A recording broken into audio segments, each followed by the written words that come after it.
Hi guys, welcome back to Ilm Academy. Today in this video we are doing accounting. ठीक है, accounting के अंदर first of all जो है मैंने आपको इंट्रोडक्शन कराया था अकाउंटिंग का। तो अब सबसे पहले हम फर्स्ट एग्जांपल देखते हैं इंट्रोडक्शन से रिलेटेड। ठीक है, जिसके अंदर जनवरी 1 को उसने कहा कि Leena set up the business to trade under the name of the dress shop. ठीक है, सबसे पहले हमने ये देखना है कि जो बिजनेस जिस नाम से उसने सेट किया है उसका नाम है ड्रेस शॉप। ठीक है, she open a business bank account. अब बिजनेस बैंक अकाउंट वो अकाउंट होता है जिसमें आप एक दफ़ा अपनी पर्सनल अमाउंट रख दो बिजनेस के लिए, तो आप उसको उस अमाउंट को वापस नहीं ले सकते। ठीक है, मतलब कि वो अमाउंट अब आपकी नहीं रही, वो अमाउंट अब बिजनेस की हो गई है। मतलब वो पैसे अब आपके पर्सनल पैसे नहीं रहे, वो बिजनेस के हो गए। तो उसने बैंक अकाउंट के अंदर बिजनेस बैंक अकाउंट में कितने डाले, $20,000 एज कैपिटल। ठीक है, मैंने आपको पहले भी बताया था कि जो भी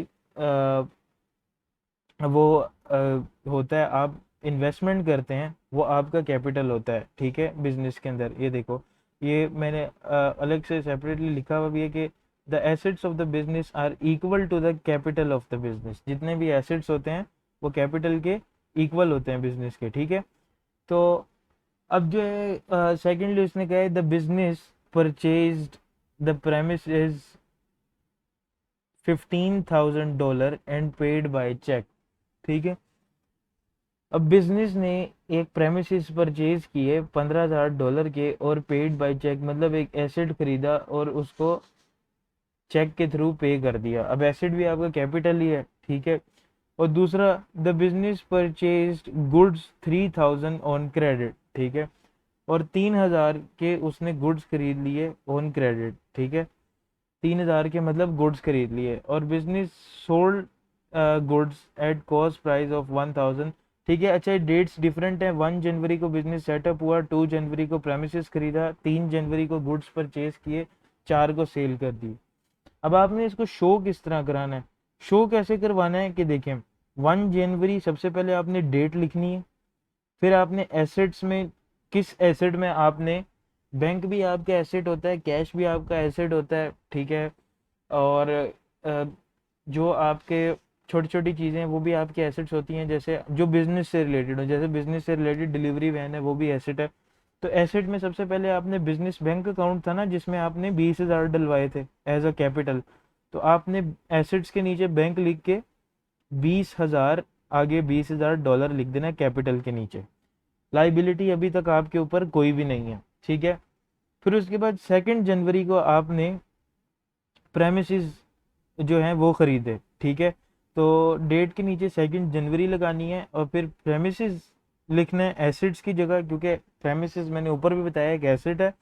ठीक है, और 15,000 जो है वो आपने पेड बाय चेक किया है, तो ये 15,000 आपने यहाँ लिख देना है, मगर इसको कैपिटल में नहीं लिखना क्योंकि ये कैपिटल का हिस्सा नहीं है। ठीक है, सेकेंडली जो है वो आपका जो बचेगा, ठीक है, 15 - 20 वो आपका बैंक में चला जाएगा, जो कि आपका है 5,000। ठीक है, अब ये 5,000 आप क्यों लिख रहे हैं, देखें, 20,000 आपने बिजनेस बैंक अकाउंट में डाला। ठीक है, 15,000 का आपने उस 20,000 में से 15,000 की आपने प्रेमिसेस बाय करनी, पीछे कितना बचा, 5,000। ठीक है, और इसको आपने नीचे टोटल शो करवाना है कि 15 + 5,000 इज इक्वल्स टू 20,000। अच्छा, 3 जनवरी को क्या हुआ कि प्रेमिसेस तो आपने 15,000 की खरीदी हुई हैं, उसके साथ आपने जो है एक इन्वेंट्री खरीद ली, एक गुड्स खरीद लिए, जो कि आपके पास थे 3,000 के। ठीक है, तो अब क्या हुआ कि अब 15 और 3 और 5 जब आप इन तीनों को ऐड करेंगे, 5,000 जो आपके पास बैंक में रिमेनिंग था।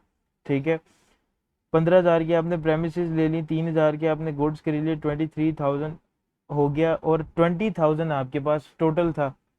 तो आप क्या करोगे कि अब जो है ना, वो 3,000 जो आपने गुड्स लिए हैं वो आपने पे करने हैं। तो जब तक आप उसको पे नहीं करते, तब तक आप उसको लाइबिलिटीज में लिखोगे, तब तक वो आपके ऊपर उधार है। ठीक है, उसके बाद 4 जनवरी को प्रेमिसेस आपका 15,000 था, ठीक है। ये आपने सारी चीज़ें डिटेल में रिकॉर्ड करते जाना है, ठीक है। इन्वेंट्री आपकी जो थी वो 2,000 की थी, ट्रेड रिसीवेबल आपका 1,000 का था। अब ट्रेड रिसीवेबल क्या है, जो आपका business sold goods at a cost price of 1,000 on credit, ठीक है। बिजनेस ने जो गुड्स बेचे हैं 1,000 के क्रेडिट के ऊपर, वो आपका जो है वो अ, आपकी ट्रेड रिसीवेबल हो गई।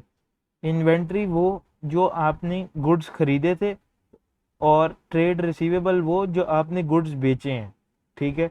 और पीछे बैंक में आपके पास 5,000 था, ये टोटल 23,000 हो गया। और फिर आपके पास 3,000 ट्रेड पेबल लिखेंगे आप, ठीक है। अभी नीचे मैंने इनकी डिटेल्स भी लिखी हुई थी, देखें। 2 जनवरी को the money in the business bank has decrease, ठीक है, because a new asset has been bought, ठीक है। नया एसेट जब हमने, देखें, 20,000 हमारे पास टोटल थे, ठीक है, जिसमें से 15,000 का हमने 2 जनवरी को एसेट बाय किया, तो हमारे पास पीछे कितने रह गए बैंक अकाउंट में, सिर्फ 5,000, ठीक है। आगे चलते हैं 3 जनवरी को। 3 जनवरी को उसने बोला purchasing on credit means that business does not पे इमीडिएटली। परचेज ऑन क्रेडिट का मतलब होता है कि बिजनेस फौरन उस चीज को पे नहीं करता, पहले उधार होता है, वो एज अ उधार उस चीज को उठाता है, वो उसको फौरन पे नहीं करता, ठीक है। उसके बाद a new asset inventory has been acquired, ठीक है। और उसके बाद एक न्यू एसेट जो है वो इन्वेंट्री। इन्वेंट्री अब क्या होता है, इन्वेंट्री वो होता है, वो भी आपके बिजनेस का एसेट होता है, मगर इन्वेंट्री बेसिकली कहा किसे जाता है, इन्वेंट्री उस स्टॉक को कहा जाता है जो आप खरीदते हैं बेचने के लिए। जैसे अगर आप मोबाइल्स का काम करते हैं, तो आपके पास 20 मोबाइल्स हैं, तो आप वो 20 मोबाइल्स जो है वो आपकी इन्वेंट्री है, ठीक है। और अगर आप किसी केक्स का काम करते हैं, तो आपके पास अगर 40 केक्स हैं, तो वो 40 केक्स आपकी इन्वेंट्री है, ठीक है। आगे क्या, but the business has also acquired liability as it owes money to supplier, ठीक है। अब लाइबिलिटी आपके ऊपर कब आई, जब आपने गुड्स खरीदे, ठीक है। आपने 3,000 के गुड्स खरीदे ना 3 जनवरी को, ये देखें, मैं दिखाता हूँ आपको, ये देखें लिखा हुआ है 3,000 गुड्स परचेज 3,000 ऑन क्रेडिट, ठीक है। तो आपने 3,000 के गुड्स परचेज किए, ठीक है। तो वो जो है वो अब आपके ऊपर लाइबिलिटी है, जब तक आप पे नहीं करोगे तब तक वो आपकी लाइबिलिटी है। In a statement of financial position this is described as trade payable, ठीक है। अब जो गुड्स आप खरीद लो, ठीक है, जो गुड्स आप परचेज कर लो, ठीक है, और उन गुड्स के पैसे जब तक आप ना दो, तब तक उन गुड्स को क्या कहा जाता है, उन गुड्स को कहा जाता है ट्रेड पेबल्स, ठीक है। जब तक आप उसके पैसे ना दें, उन गुड्स को कहा जाता है trade payable. The total assets are equal to the capital plus liabilities, ठीक है। टोटल एसेट्स जो हैं वो आपके कैपिटल और लाइबिलिटीज को ऐड करके बनते हैं, ओके। 4 जनवरी को हमने क्या किया था, सेल्स की थी। Selling on credit means that business does not immediately receive the money, ठीक है। और सेलिंग ऑन क्रेडिट का भी मतलब ये होता है कि बिजनेस को उसी वक्त पैसे नहीं मिलते जब बिजनेस सेल करता है, वो जो आपका परचेजर होता है वो आपको कुछ टाइम बाद जो है वो पैसे पे करता है। तो जब तक वो पैसे पे ना हो, तो उन गुड्स को, जब तक आपको, आपने जो चीज़ सेल की है उसके जब तक आपको पैसे पे ना हो, तब तक के लिए उन गुड्स को हम क्या कहते हैं, ट्रेड रिसीवेबल्स, ठीक है। ट्रेड रिसीवेबल्स, ठीक है। ओके, हम यहाँ पे पढ़ भी लेते हैं, ठीक है। The inventory has describe but a new asset is required in the form of money owing to the business by a customer, ठीक है। अब देखो, जो गुड्स आपने खरीदे वो आपकी न्यू इन्वेंट्री आ गई बिजनेस में, ठीक है, न्यू एसेट आ गया, और जो पैसे आपने दिए वो आपके बिजनेस बैंक अकाउंट से चले गए, तो ठीक है। और जो आपने सेल्स की, उसमें क्या हुआ कि आपके बैंक अकाउंट में पैसे आ गए, ठीक है। जो आपके ट्रेड पेबल थे, वो ट्रेड रिसीवेबल थे, वो पूरे हो गए, ठीक है। और आपके बैंक अकाउंट में पैसे आ जाएंगे, ठीक है। और याद रखना, जिससे आप गुड्स परचेज करते हैं, ठीक है, जिससे आप गुड्स परचेज करते हैं, मैं इधर नीचे लिख रहा हूँ, परचेजेस जिससे आप करते हैं ना, वो आपका जो है वो बंदा जो होता है वो होता है क्रेडिटर, जिसको आपने पैसे देने होते हैं, ठीक है। और जिससे आप गुड्स जिसे सेल करते हैं, ठीक है, सेल्स में जो है वो बंदा जो होता है वो आपका होता है डेटर, जिससे आपने पैसे लेने हैं, ठीक है।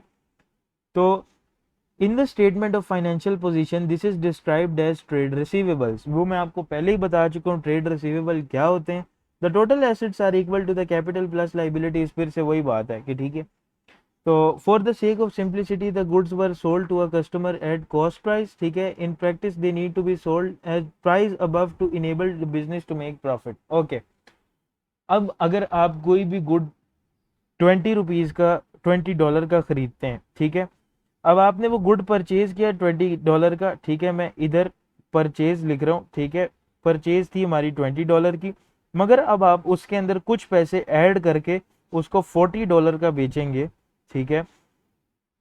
तो अब ये जो सेल्स हुई आपकी $40 की हुई, तो इन सिंपल लैंग्वेज जो है, जब आप 20 का परचेज कर रहे हैं और 40 का जब आप सेल्स करेंगे, 20 को जब आप 40 से माइनस करेंगे, तो ये जो $20 है इसका आपको क्या हो गया, प्रॉफिट। तो बिजनेस होता ही प्रॉफिट कमाने के लिए, ठीक है। तो इस तरह से जो है वो आपको प्रॉफिट अर्न होता है, ठीक है। इस वीडियो के लिए इतना ही, मिलते हैं नेक्स्ट वीडियो में, तब तक के लिए please like and subscribe my channel.